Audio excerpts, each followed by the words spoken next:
to my channel, and today's topic is going to be on SSH. So SSH stands for Secure Shell, right? It works on port number 22, right? In the previous session, we have discussed about Telnet, right? So first of all, we are just going to differentiate between SSH and Telnet. So Telnet works on port number 23. So what is the difference between SSH and Telnet, and why do we need to take the remote session through SSH instead of Telnet? So let me make it more clear to you. Telnet is not secure as compared to SSH. So it establish the connection in a secure way, right? So the by default SSH servers listens on their request on port number 22. However, for security reasons, we can change this port number to any other port number, right? So we'll see like how can we change the port number from 22 to some other number in the next video.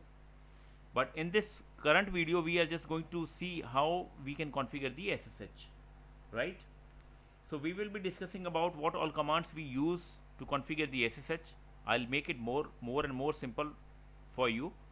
So without wasting any time, let's get into the packet tracer and then we'll see how we can configure the SSH, right? So let me just add one router here. I'll as usual I'll just select one 2811 series router, right?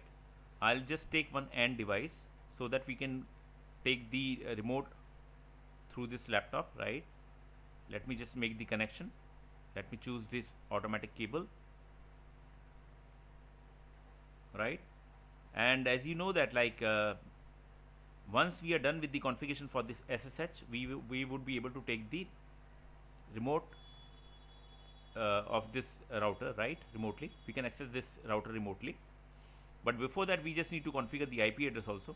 Let me just take one IP for this router.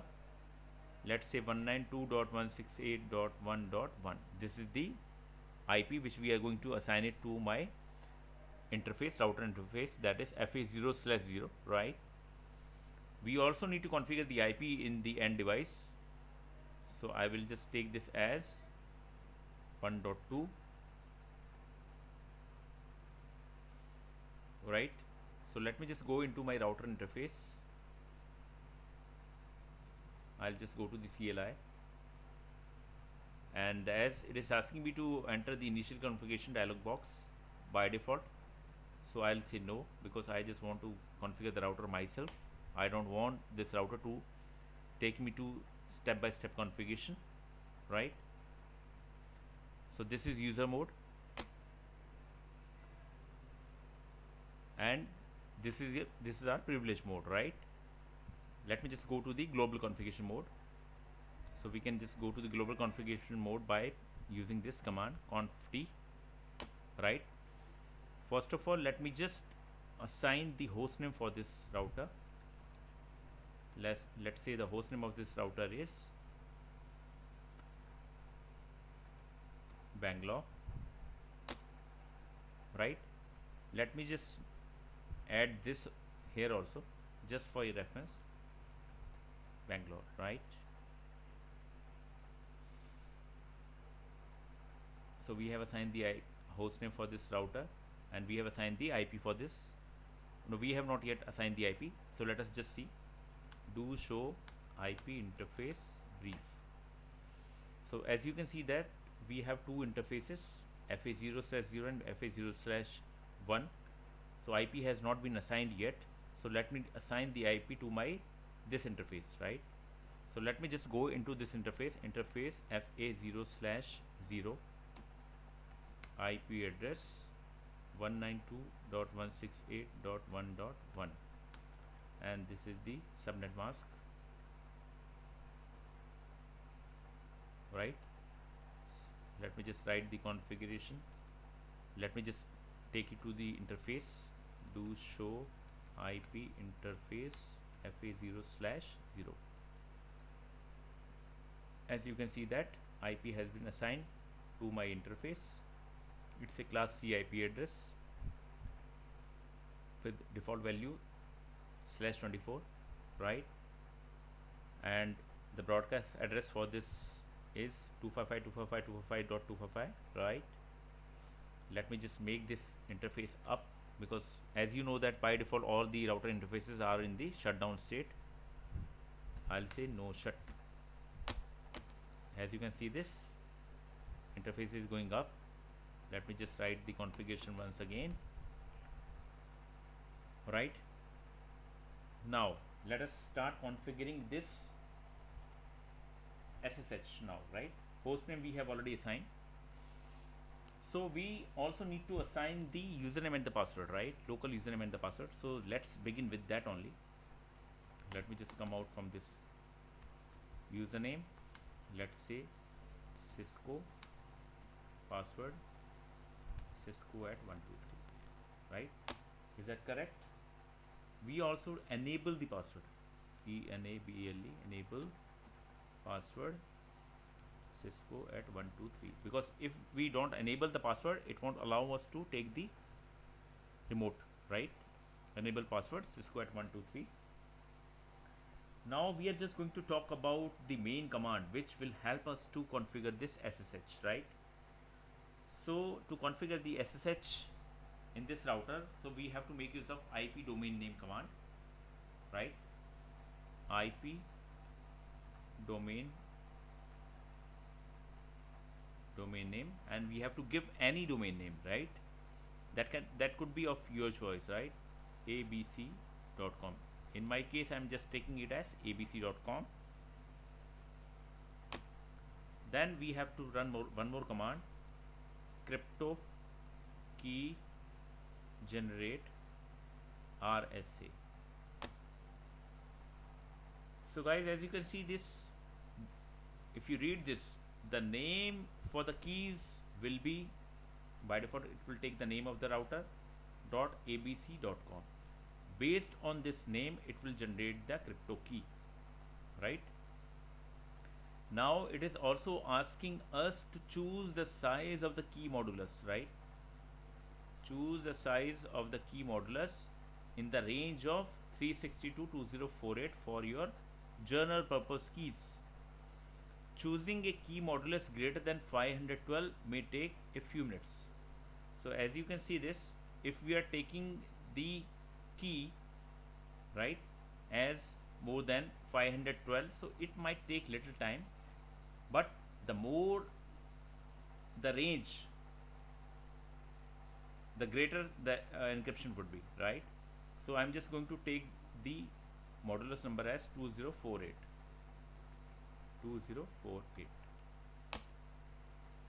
So now as you can see this, generating 2048 bit RSA keys will be non-executable. We cannot export these keys, right? Now we just need to configure this line VTY024, right? So this we have already discussed in the previous lecture. Line VTY, VTY stands for virtual terminal yard, right? 0 to 4, let me just make it more easy for you. So if I'll take 0 to 4, then there would be total number of connection would be 5, right? 5 concurrent users can take the remote session at the same time, right? One second guys.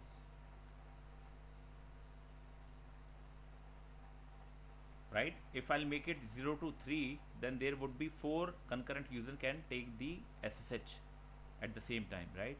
So for now I am just going to take it as 0 to 4, right? As you can see this, it has been enabled, right? Now I just need to perform one more command, transport input SSH. So I'm telling the system that, so the method of taking the remote would be SSH, not Telnet, right? Then login local. So what does it mean? Login local means it is going to fetch the login information from the local database, right? As we have set the password, username Cisco, password Cisco at 123. So whenever we will take the remote through SSH, this password will be used, login local, right? So this is done. Let me just write the configuration. Configuration is written. Let me just come to my laptop. Let me just see whether the IP is assigned. No, IP is not yet assigned. So let me just assign the IP as 2 192.168.1.2. Same thing, I'm not going to assign the default gateway because I'm not going beyond this router. So my reachability is within the router only, right? So assigning the IP for the gateway is not required for now. So let us try to take the remote from this end device. I'll just go to the command prompt, right? SSH to make the SSH connection, SSH minus L, right? And the username Cisco 192.168.1.1. Now it is asking me for the password. Cisco at 123. Bangalore, enable Cisco at 123. Conf T. Do show IP interface brief. So guys, as you can see that we have taken the remote through SSH.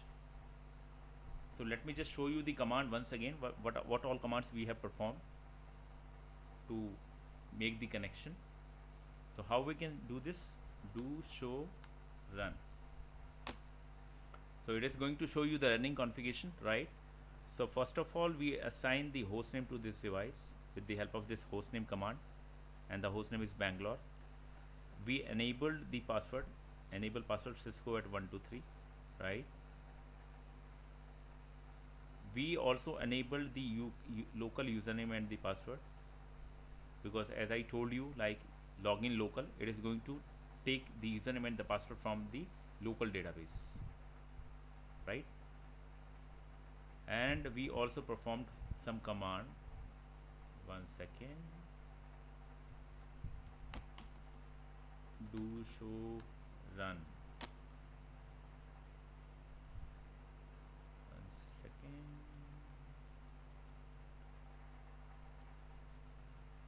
Yes. So we have made use of this command also. IP domain name. We made one domain name called abc.com. Then we assign the IP to my interface fa0/0, like that, this way. So you just need to keep pressing enter, then only you will be able to see the entire command, right? We assign the IP, right? One second, and then we define this line, virtual terminal line 0 to 4, login local, right? And transport input SSH. We told the system that the method of taking the remote session would be SSH, right? I hope this is all clear to you. And at the end device level, we went into this command prompt, and here, let me just do it again. Exit. We made use of SSH minus L, right? L stands for local user, and then username Cisco, then the IP address of my router, right? Then we provided the password, enable password. We also have to give conf t. As you can see this, we have successfully configured this SSH, and we are able to take the remote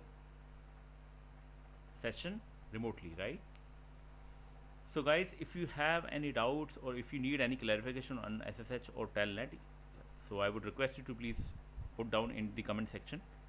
So I will try to answer all your queries right?